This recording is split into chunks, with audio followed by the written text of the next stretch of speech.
Let's get right into it. Number 9. The boring buffer. You remember the last time your car made a sound it had no business making? That little grinding whine, and the whole drive to the shop you're running numbers in your head, figuring out which bill gets to wait so this one can get paid? Now picture the other guy. Here's the quote, exhales, taps his card, drives off thinking about lunch. He's not richer than you.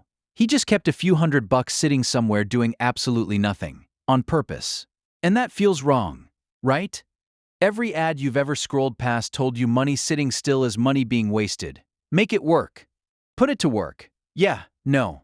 That pile of nothing is a shock absorber. Same pothole, 2 rides. One's a car with suspension.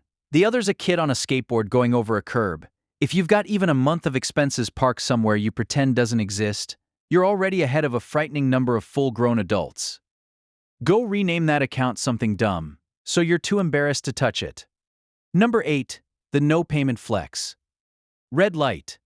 There's a brand new SUV idling next to you, the kind with a dashboard screen the size of a serving tray. And you look down at your dusty old Honda and the receipt that's been wedged in the cup holder since the last administration.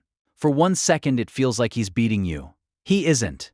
That beautiful machine is pulling $600–700 out of his checking account every month while quietly getting worth less every single day it sits in the sun. The shiniest thing on the road is usually carrying the most stress in the front seat. A financed car is basically renting an apartment that gets uglier every year, and you can never hand the keys back. A paid-off car that still starts is a stack of breathing room nobody else can see. Run that thing into the dirt and feel good about it. The badge on the hood is decoration. The empty line where a payment used to be is the actual luxury. Number 7. The ghost hunter. You know that weird little hit of joy when you cancel something you forgot you were paying for? The streaming app you used once for a show you didn't even finish? The meditation thing that was going to fix your whole life? Most people never get that hit, and it's not an accident. The whole setup is designed so the bleed stays invisible. $10 here, 14 there, all charging on different days of the month so they never line up where you'd actually notice them. Companies figured out something gross a long time ago. The single hardest thing for a human being to do is cancel a thing that's already running. They plan around your inertia. It's in the budget. So if you actually know what hits your card, and you've gone in and killed the dead weight, you beat a billion-dollar industry built entirely on you not looking. Picture a faucet dripping in a room you never walk into. The water's still on the bill. Read your last statement line by line tonight. I promise you find at least one ghost. Number 6. You know your number. Somebody asks, casually, how much money it takes for you to just exist for a month. Rent, food, the phone, gas, the basics. Watch most people's faces. They go blank. Not because they're slow, because you sat in a classroom for 13 years and not one single day did anyone make you add up what your own life costs. Mitochondria? Sure. The powerhouse of the cell. Burned into your skull forever. But the price of being alive? Nothing. So if a rough figure actually surfaces in your brain when somebody asks, even a fuzzy one, you're walking around with information most adults genuinely do not have about their own existence. Knowing your number is like knowing what you weigh before you bend down to lift something heavy. You can't tell if a job offer or a rent hike is survivable when you don't even know the floor. You don't need 40 spreadsheet tabs. One honest number you could say out loud at a bar. That's it. Number 5. The slow hand. There's a stock everybody online is screaming about, and you feel that itch crawl up your arm. Get in before it's too late. Don't be the one who missed it. The entire internet is built to give you that itch on the hour. Every hour. Here's the funny part. The people who actually end up with money are almost insultingly boring about it. They buy the same dull thing every month, and then they do the genuinely hard part, which is nothing. They don't refresh the app at red lights. They don't dump everything when the headlines go red and scary. Money grows quietly in the background, and the one thing that growth cannot stand is being poked. It's a tree. Plant it, walk away. The guy who keeps yanking it out of the ground to inspect the roots is the guy with the dead tree. If your gut tells you to sit still while everyone around you is frantically buying and selling, that stillness is worth more than any tip you'll ever get in a group chat. Number 4. The one who asks. Think back to the last time a clinic or a contractor slid a price across the counter and you just nodded and paid because pushing back felt rude. We almost all nod. We got raised on the idea that talking money is tacky, that asking for a better number makes you look broke, That the polite move is to smile and hand over the card. Wrong. Almost every medical bill, gym contract, and cable rate has soft padding built right into it. And the only humans who ever see the smaller number are the ones bold enough to open their mouth. The whole thing runs on your manners. A bill is a sticker price in a costume pretending to be a final answer when it's really just an opening offer. If you've ever managed to say, "Is that really the best you can do?" without spontaneously combusting from embarrassment, you've got a skill that quietly saves you thousands over a lifetime. Next bill that looks too high, ask one question.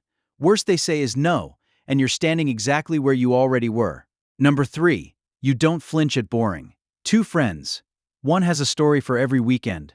The festival, the new gadget, the trip somebody booked at 2 a.m. A full highlight reel always rolling. The other one is, let's be honest, kind of dull. Brings lunch from home. Same car for years. Phone screen held together with hope and a little tape. Society hands the loud one the medal every time. But boring is just what it looks like from the outside when somebody's actually okay underneath. Fireworks aren't free. A calm money life looks dull precisely because nothing is currently on fire.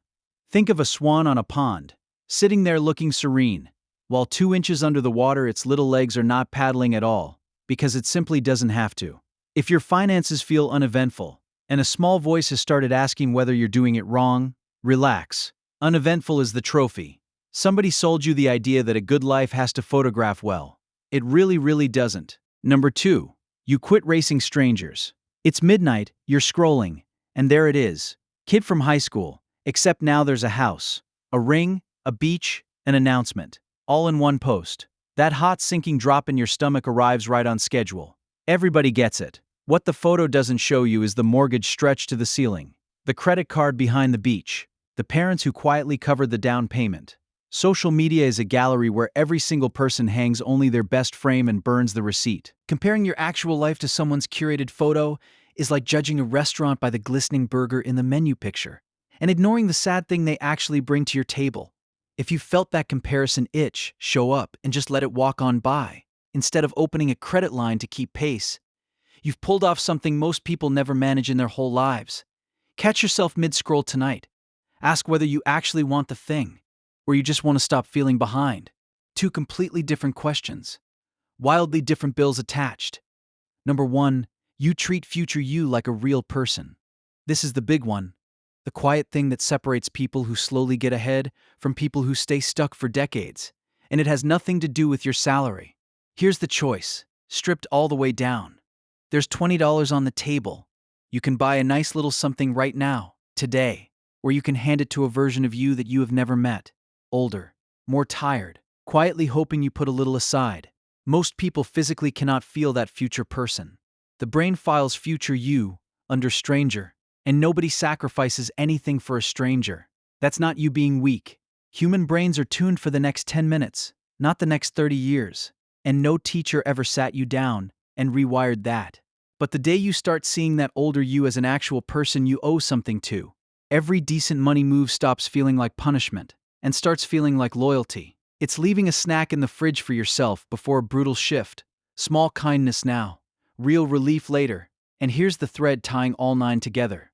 The buffer, the paid-off car, the slow hand, the boring weekends, the question you ask the contractor. Every one of them is just present. You being kind to future you. That's the entire game. You've been quietly playing it this whole time, without anyone giving it a name. So why stick around? Being ahead isn't one heroic move. It's a little stack of unglamorous ones. And next time I want to lay out the exact order to do them in, so you go from quietly ahead to actually building something. One thing before you close the app, and I do read these. Which of these 9 caught you off guard because you didn't even realize you'd been doing it? Drop the number.